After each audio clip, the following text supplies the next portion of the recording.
A single Ur-3 peg, catalog P334, records a peg geometry that matches, measure for measure, an Old Kingdom deposit from Heliopolis.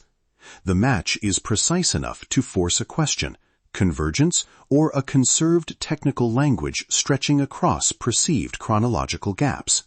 Welcome to Stargate Codex. I am Dr. Elias Thorne. Prepare to decode the pattern as we follow these buried registers through cuneiform lists, hieratic ledgers, Roman laminae, Templar cartulary entries, and lodge minutes. Start with the artifact that will not let go. Tablet P334, Ur-3 Foundation Corpus, a procurement entry dated to Amar Sin, Year 6. It lists a wooden peg, length given as 3 fingers plus 2 palms, and attached copper lamina 12 fingers long, and the ritual line, translated in the edition as, to bind the measure of the house under the foundation. That verb, to bind, is technical, not ceremonial. To bind the measure of the house under the foundation, Amar Sin, Year 6. The tablet's taper ratio and lamina placement are explicit in the copy. Across the eastern Mediterranean, a comparable entry survives. Egyptian Museum Accession, JE 32156, from the Heliopolis Deposit Register. Cedar peg, bronze nail, lead lamina.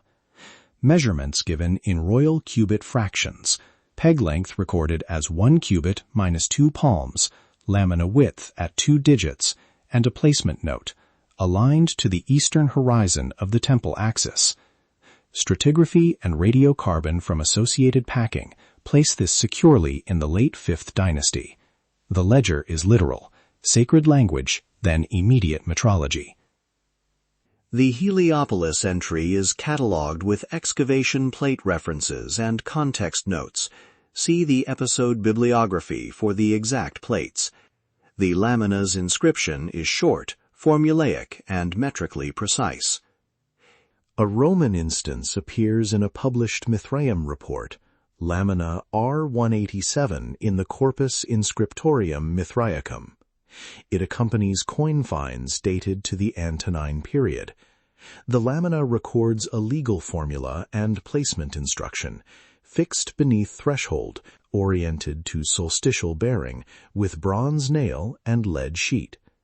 Its dimensions, roughly 110 by 28 millimeters, mirror lamina proportions seen in the Ur and Egyptian entries when converted into their respective unit systems. The material pattern is already visible: peg or plate, metallic nail, and a small sheet or lamina. Read the language in the registers, and you see technique, not only devotion. Sumerian procurement lists use recurring lexical pairs, sig and ka, to denote peg length and lamina size. Verbs such as sheg 7 and do 10 translate as to bind and to seal, functional words that describe a practice of registration. The sexagesimal notation in P334 converts to a linear constant used across the Ur registry. When we map these units into Egyptian palm and cubit subdivisions, the ratios cohere within a narrow statistical margin. This is not poetic coincidence. In the Turin King fragments, passages often neglected for their metrological content reference foundation rights by pairing the sovereign's founding act with explicit measure, peg of measure X, lamina of measure Y. That syntactic pairing recurs. Move forward. Medieval Europe preserves the same protocol under new institutional names. Chart's Cartulary, folios 72 through 75, record Templar foundation rituals where cornerstones conceal charred deposits, metallic nails, folded lead, and parchment rolls, sealed beneath the masonry. The cartulary language is strikingly procedural. Deposits are recorded for the security of measure and title. The phrase combines juridical claim and metrological fact in one breath. 18th-century lodge minutes make the continuity explicit.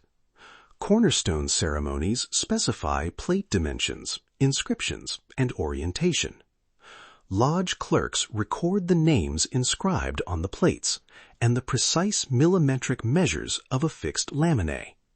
These minute books, preserved and published in the Alden compendium, function as operational manuals for future builders and lodge archivists. The formula survives because institutions need a durable, concealed certificate of their rights. To quote a lodge minute from the Alden collection verbatim, a lead plate, 110 by 28 millimeters, affixed beneath the stone with a bronze nail, inscription to be read by lodge officers only. The procedural seal is explicit. When we assemble these documents across time, 4 elements recur consistently: material standardization, inscriptional syntax, placement geometry, and juridical function. Materials cluster: bronze or copper nails, lead laminae, wooden pegs, often cedar, selected for durability and legibility. Inscriptional syntax pairs a dedicatory or legal clause with metrological data. Placement anchors deposits to axes or celestial bearings, cardinal points, solstices, temple axes, embedding a building into an astronomical frame. Functionally, the deposit acts simultaneously as a metrological master copy and a buried deed. Why would such a practice persist? Institutions conserve techniques that secure continuity. A buried deposit stores a geometry and a title that future officiants can verify without public litigation.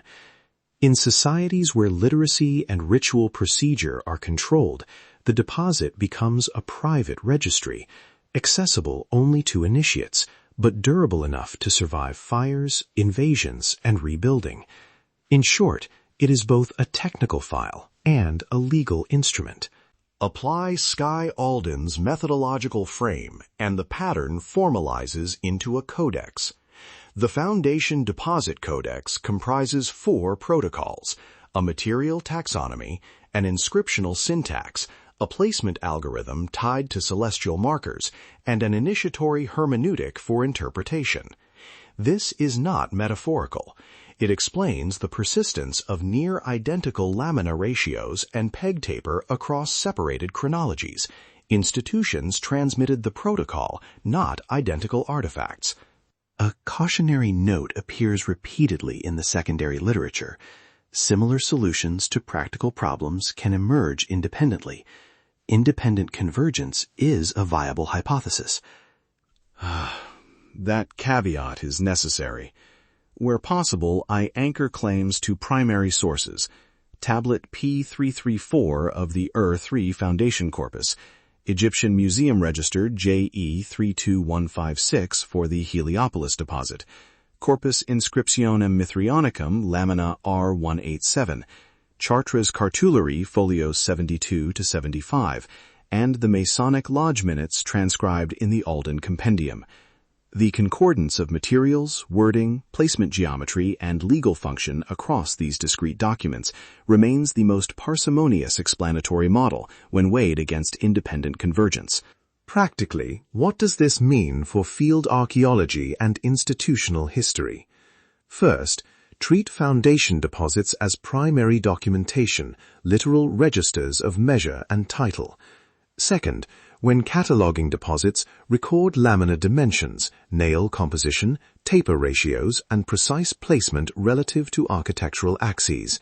These details are the codicological keys to the codex. Third, test metric correspondences statistically across corpora before asserting lineage. Scholarship must balance pattern recognition with restraint. In closing, foundation deposits are more than votive debris. They form a trans-temporal register that encodes sacred geometry, proprietary claims, and initiatory continuity. When a Sumerian peg on tablet P334 aligns with an Old Kingdom lamina at Heliopolis, we are not witnessing a coincidence alone. We are reading a conserved technical language that institutions used to anchor authority in matter. The archive never lies. The text remains. For verification and further study, consult the episode notes. Full citations, museum accession numbers, and plate references are listed for every primary item mentioned. If you are a researcher with archival corrections, additional accession data, or primary transcriptions, submit them to the Shill archives so the codex can be expanded and tested. Next time, we will examine mason's marks, quarry glyphs, and how surface metrology complements buried registers. That concludes our tracking of this particular anomaly within the codex. The records demonstrate a repeating systemic mechanism of knowledge transmission and governance preserved across generations. We have laid out the timeline, parsed the primary texts, and exposed the architectural blueprint. The archive remains open for those who know how to read it.